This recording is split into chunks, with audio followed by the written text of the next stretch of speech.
할렐루야. 수요예배 오신 모든 성도님들 환영하고 축복합니다.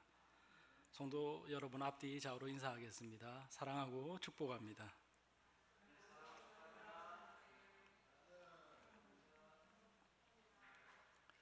말씀 전하도록 하겠습니다. 성도님들 약 20년 전에, 좀 오래되었지만 20년 전에 드라마 중에 파리의 연인이라고 있었습니다. 그 당시에 워낙 큰 인기를 얻었고 또 남자 주인공의 그 몇 마디의 대사가 워낙 화제성이 높았기에 여기에 계신 성도님들은 다들 아마 어렴풋이 기억하고 있을 겁니다.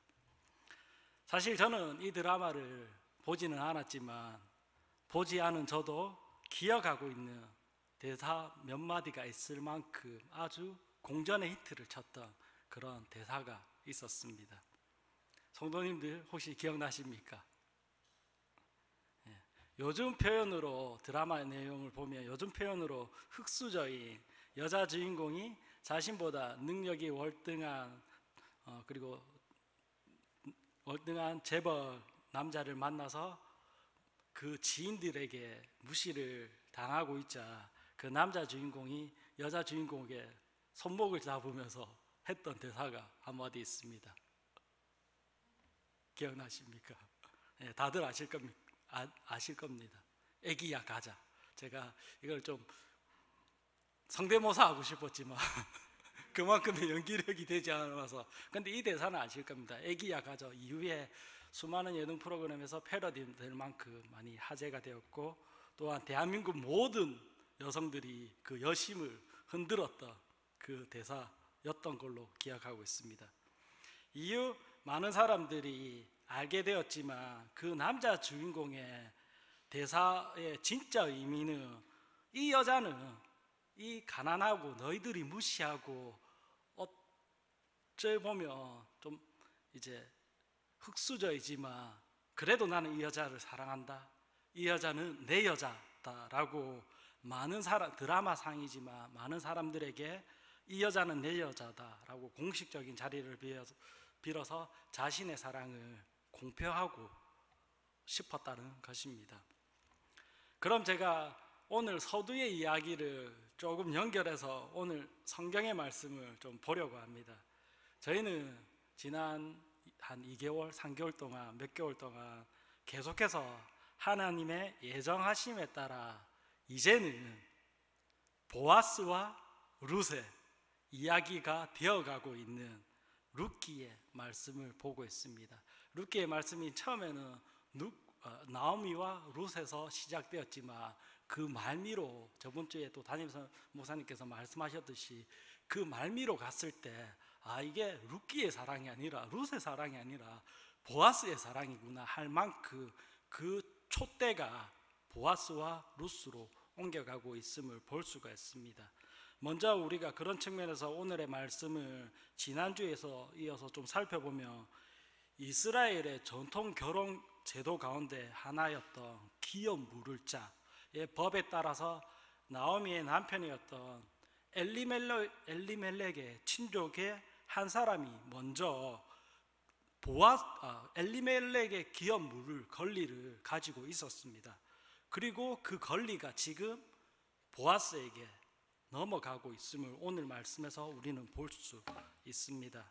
그 말씀이 오늘 말씀 7절과 8절의 말씀으로 나타나고 있습니다. 그래서 그런 측면에서 7절과 8절의 말씀을 다시 살펴보면 그 당시 이스라엘의 갈래와 그리고 사사시대의, 특히 사사시대의 전통에 따라서 어떤 사람이 자신의 유산을 물려받은 권리를 다른 사람에게 넘겨줄 때, 양도할 때 그 권리를 넘겨주는 의미로 이러한 전통이 하나 있었습니다. 그 권리를 넘겨주는 의미로 자신의, 좀 독특하긴 한데, 신발 한 짝을 나는 이제 내 권리가 아니다 이렇게 그 권리를 양도받는 사람에게 자신의 신발 한 짝을 넘겨주고 있는 그 모습을 우리가 성경을 통해 하고 있습니다. 그리고 그 신발을 넘겨받은 사람이 그 권리에 대한 증거물로 그것을 채택하고 있다는 것을 성경이 알려주고 있습니다. 오늘의 말씀은 이러한 간섭에 따라 이제는 엘리멜렉의 기업 물을 그 권리가 누구에게? 보아스에게 있다라는 것을 말해주고 있습니다. 쉽게 이야기해서 원래 권리를 가지고 있던 제가 보아스에게 이제 보아스, 자네가 이제 이 밭을 사게 라고 말하지만은 그 말의 이면에는 보아스, 자네가 저 모압의 여인인 룻과 결혼을 하게 라는 의미와 그 밭을 그리고 그 권리를 넘겨주고 있다는 것입니다. 그리고 기업 물을 그 권리를 양도하고 있습니다. 그런데 보아스는 이 말이 끝나자마자 기다렸다는 듯이 무섭게 바로 거기에 모여있던 아마 베들레헴 그 성읍이었겠죠. 베들레헴 성문에 모여있던 모든 백성들과 장로들에게 말하고 공표합니다. 뭐라고 이야기하면 이제 이 모압의 여자, 모압 여자인 이 이방 여자인 룻이 나의 아내이다 라고 공개적인 고백과 함께 룻을 향한 그 사랑을 표현하고 있습니다. 어떻습니까? 좀 설레지 않습니까? 사실 이렇게 하면 요즘 청년들은 부끄러워합니다. 근데 그래도 우리가 로맨스적인 측면에서 보면 얼마나 멋있습니까? 즉 보아스는 자신이 엘리멜렉의 가문의 기업 물을 권리를 이제 내가 이어받았다. 즉 공식적으로 룻의 남편은 이제 나이다 라고 베들레헴 사람 앞에서 룻은 이제 내 여자다 라고 말하고 있는 것입니다. 그럼 저는 이 일에 대한 그럼 깊은 의미에 대해서 한번 살펴보려고 합니다. 오늘 말씀을 통해서 베들레헴의 백성들과 장로들은 보아스의 이러한 행동에 대해서 증인이 되어줍니다. 그리고 보아스에게 말하기를 11절 후반부에 나와 있는 말씀처럼 하나님께서 보아스의 아내, 이제 새로운 아내인 룻을 통해서 야곱과 그리고 야곱의 아내였던 레아와 라헬을 통해 야곱이 이스라엘 나라를 세운 것처럼 보아스가 이제 룻을 통해 야곱이 받은 이스라엘 나라를 세운 그 받은 축복을 이제 보아스와 룻을 통해서 그 축복을 내가 이어가게 하겠다라고 선포하고 있습니다. 성도 여러분, 놀랍지 않습니까?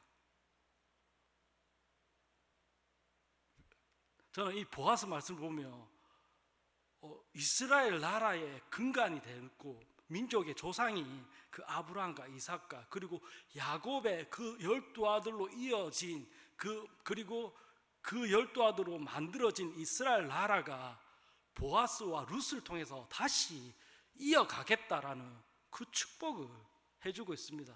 실로 엄청난, 우리가 역사를 통해 알고 있지만 당시 베들레헴 사람들 입장에서는 정말 어리둥절할 정도로 놀라운 예언과 그리고 축복의 말씀을 해주고 있는 것입니다. 물론 단순히 보아스와 룻을 축복하기 위해서 당시 베들레헴 성읍에 있던 오늘 말씀에 나와 있는 것처럼 이름 없는, 이름 모를 장로 한 명이 그냥 축복의 말씀으로 단순히 이렇게 야곱을 이어서 레아와 라헬을 이어서 축복 받을 거야 룻과 보아스가 이렇게 말을 해줄 수도 있습니다. 그러나 실제로 이 장로의 예언과 고백처럼 룻과 보아스를 통해서 우리가 계속적으로 보고 있지만 이스라엘 나라를 구원하는 그리고 다시 세우게 되는 서울 왕가에서 베냐민 지파에서 유다 지파로 가져오게 되는 그 다윗 왕가 그리고 그의 가문을 통해서 우리 인류를 구원하시는 예수 그리스도의 탄생까지 이어지게 된다라는 것입니다. 누구를 통해서? 보아스와 룻을 통해서 이 장로의 고백처럼 예언처럼 이렇게 되어지고 있다는 것입니다. 성도 여러분, 어떻습니까? 저는 오늘의 말씀을 보면서 다시 한번 또한 알게 되었고 또한 경계하는 저의 모습들을 보게 되었습니다. 저는 오늘의 말씀을 보면서 한편으로 너무나 의미심장했고 또한 한편으로는 경계하면서 한편으로는 소름 끼칠 정도로 강력했던 장면이 하나 있습니다. 뭐냐면 사실 우리가 룻과 보아스라고 알고 있지만 나오미와 엘리멜렉의 기업 무르 그리고 기업을 물으며 룻과 결혼할 첫 번째 사람이 보아스가 아니었다라는 사실입니다. 다시 이를 말씀을 통해서 자세히 살펴보며 보아스는 먼저 나오미의 가정에 기업 무르는 그 문제에 대해서 첫 번째 기업 무르 자신의 앞선 순번에 있는 사람에게 그 의사를 확인하고 타진하고 있습니다. 그리고 그 기업 무름에 대한 의미에 대해서 설명해 주고 있습니다. 보아스가. 그러자 그 사람은 처음에는 선뜻 자신이 나오미의 기업을 이어받겠다고 하였습니다. 그러나 보아스는 재차 그에게 나오미의 기업을 물려받는 것의 의미에 대해서 설명하면서 그 기업을 이어받는 의미는 그 기업뿐만 아니라 모압 여자인 그리고 가부인 저 룻과 결혼하여 룻의 남편이었던 그 말론의 유업과 유산까지 이어받고 그를 대신해서 그 자녀를 낳고 그 기업을 이어받아야 함을 설명하고 있습니다.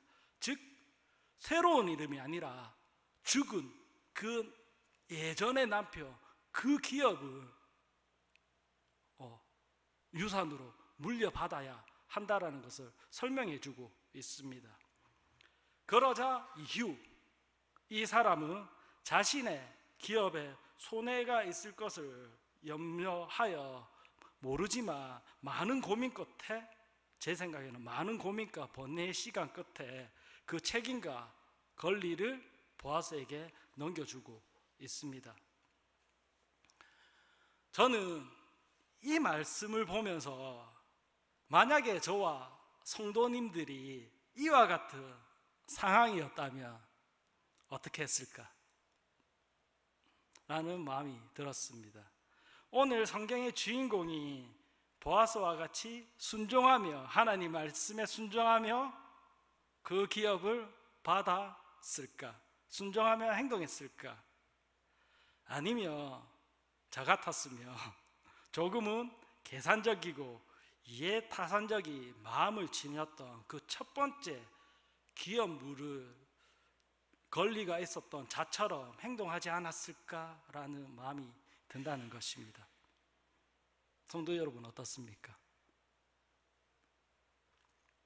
그런데 저도 사실 첫 번째 남성의 그 행동이 더 이해가 되고 더 마음에 와닿습니다. 그런데 사실 보아스가 이렇게 행동할 수 있었던 그 이유는 이방 여인이었던 룻의 모습을 보면서 자신이 그러한 마음을 먹지 않았을까 저는 그렇게 생각을 합니다. 즉 룻은 자신의 남편이 죽자 자신의 고향으로 돌아가지 않고 고향인 모압으로 돌아가는 것을 선택하는 대신 시므이 나오미를 따라 나선 그 섬김과 희생의 모습을 보고 보아스도 저 정도의 희생과 섬김을 하는 여성이라면 내가 그녀를 저 여자를 채우고 감당할 수 있겠다. 저 희생의 모습이며 나도 할 수 있겠다라는 그 모습을 보지 않았을까요? 역시 보아스 역시 어쩌면 룻과의 결혼을 통해서 어떤 부분에서는 또한 어떠한 경제적인 부분에서는 많은 손해를 볼 수도 있지만 보아스는 자신의 희생을 통해서 또한 룻의 희생과 섬김을 통해서 이러한 행동들을 하고 자신의 손해를 감내하고 있다는 것을 볼 수 있습니다. 저는 이 말씀을 보면서 앞서 말한 것처럼 그냥 저는 첫 번째 기업 물을 자처럼 그 사람처럼 행동하고 사고하고 그렇게 행동했을 것 같습니다. 그리고 이러한 행동은 나오미의 첫 번째 며느리였던 오르바의 선택도와 마찬가지입니다.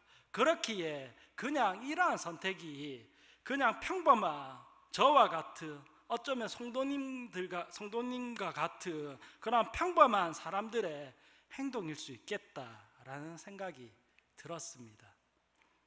만약에 저라도 이와 같은 상황이라면 이 기업 물을 권리가 있었던 첫 번째 사람의 행동처럼, 혹은 오르바의 행동처럼 이러한 선택을 했겠다라는 것입니다.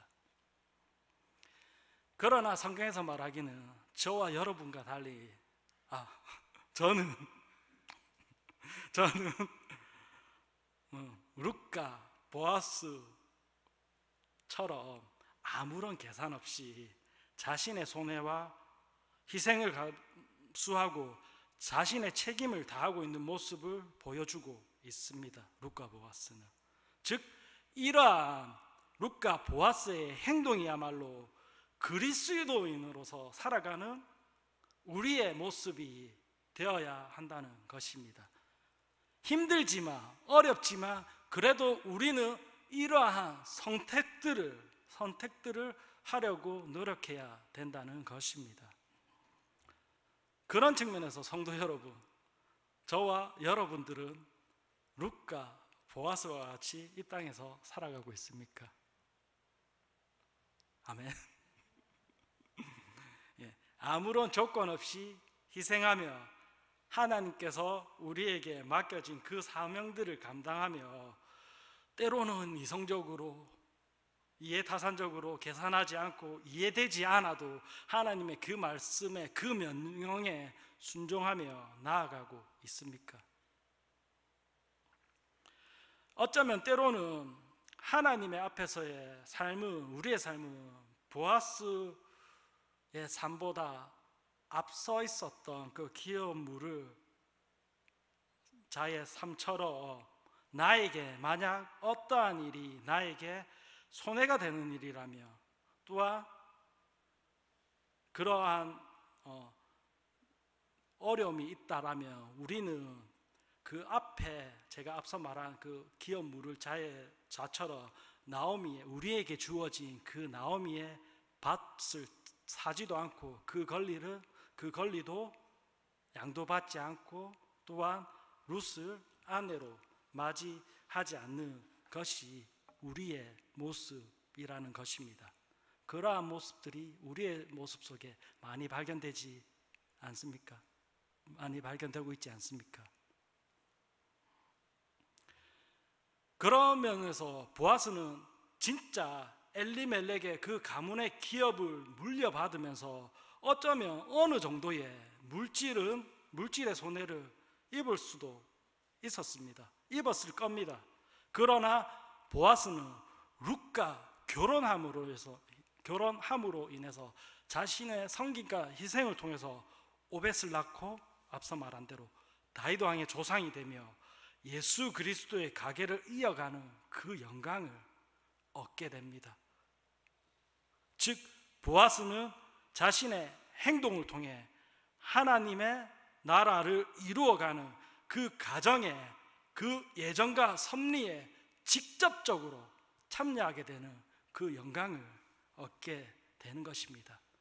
만약에 보아스가 이것을 거부했다면 그 권리는 첫 번째 사람에게 돌아갔겠죠. 그러나 보아스는 희생과 섬김을 통해서 그 권리를 이어받는 그 은혜를, 하나님 나라를 이어가는 그 은혜를 잊게 된다는 것입니다. 사랑하는 성도 여러분, 저는 오늘의 말씀을 보면서 저와 여러분들도 신앙생활을 하면서 때로는 우리는 이성과 생각으로 이해되지 않고 또한 손해보는 일들을 얼마나 자주 경험하고 있지 않습니까?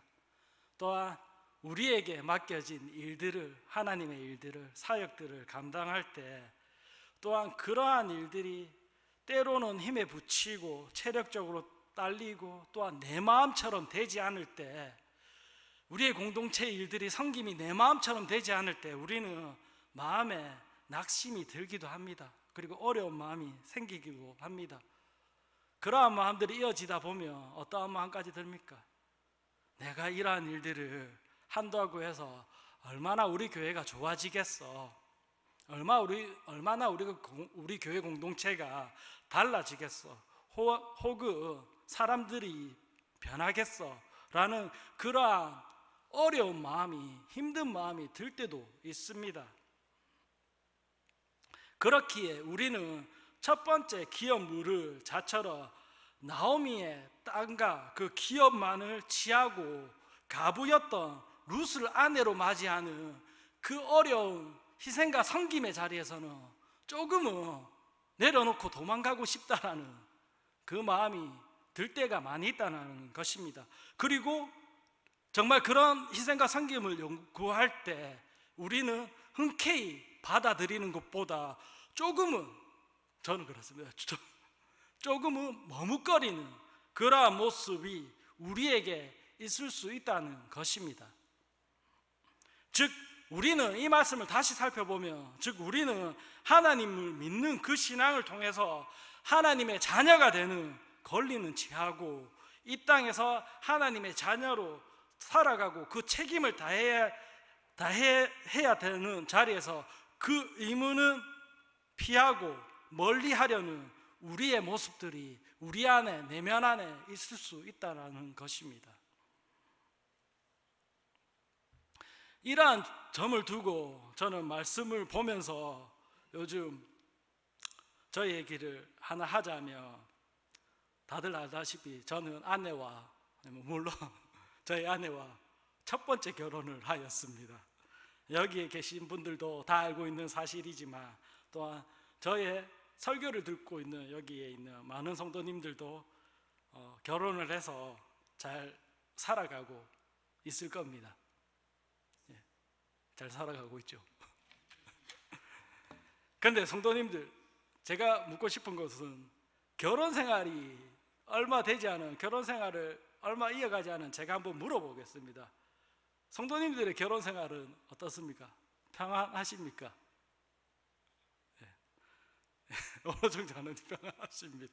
즉 우리가 왜 이러한 말들을 하냐면, 우리가 평안한 결혼 생활을 하기 위해서는 내 배우자를 위해서 엄청난 노력과 희생과 섬김이 뒤따라야 합니다. 이처럼 저 역시도 아내와의 평안한 결혼 생활을 위해서는 남편인 제가, 그리고 아이의 아빠로서 제가 이제 그 책임과 의무를 다하며 희생과 섬길 때 겨우 그 평안하고 화목한 가정이 유지된다라는 것을 알고는 있었지만 더욱더 깨닫게 됩니다. 즉 내가 희생하고 섬기고 내 권리와 의무를 다하지 않는다면 우리는 평안한 생활을 하지 못할 수도 있다는 것입니다. 이렇듯 쉽게 말해서 제가 그냥 남편의 지위와 아빠의 그 권리만 취하고 그에 합당하는 의무와 책임을 다하지 않는다면 어쩌면 우리가 하나님의 자녀가 되는 그 권리를 너무나 쉽게 그 의무와 권리만을 요구하고 있는 우리의 모습일 수도 있다라는 것입니다. 자녀로서의 우리의 책임과 의무는 내팽개친 채 하나님의 자녀와 그 권리만 저에게 주십시오 라고 첫 번째 기업 물을 자처의 그 욕심처럼 우리도 이 땅에서 그러한 삶을 살아가고 있는 모습을 보일 수 있다라는 것입니다. 사랑하는 성도 여러분, 오늘 말씀을 좀 정리하도록 하겠습니다. 보아스는 말론의 아내였던 룻을 자신의 아내로 맞이하고 그녀에게서 낳은 아들로 하여금 룻의 그 죽은 남편 말론의 기업을 말론의 이름으로 이어가겠다고 하고 있습니다. 즉 기업 무를자로서의 의무를 이행함으로써 죽은 친족의 이름과 기업이 영원히 끊이지 않도록 선을 해가고 있습니다. 그런데 성도 여러분, 우리가 누구를 기억하고 있습니까? 말론의 죽은 말론을 기억하고 있습니까? 아니죠. 보아스를 기억하고 있죠. 이러한 보아스의 행동과 선행으로 인해서 보아스는 하나님의 생명체계 그리고 성경에 예수 그리스도의 족보에 자신의 이름을 올리게 되는 그 영광을 얻게 되는 것입니다. 즉 하나님의 계획은 우리의 예정과 섭리, 우리의 생각에 있지 않습니다. 하나님의 예정과 섭리는 하나님 그분 안에 있다라는 그 사실을 알려주고 우리는 기억해야 된다라는 것입니다.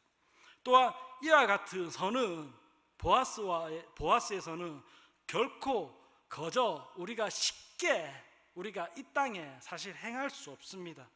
철저하게 자신을 희생하고 낮추고 그리고 나보다 남을 낮게 여기며 타인을 섬기고 내 권리와 의무 그리고 책임을 다할 때 이러한 하나님의 은혜와 영광을 얻게 된다라는 것입니다. 즉 보아스는 자신의 친족의 아내였던 그 룻과 결혼해서 자녀 그리고 자녀를 키우면서 그 당시에 져야 했던 경제적인 그리고 정신적인 희생 모든 것을 감내했을 때 이러한 하나님의 열매가 은혜가 임했다라는 사실을 룻기 저자는 우리에게 알려주고 있습니다. 즉 우리의 삶도 이러하기를 저는 소원합니다.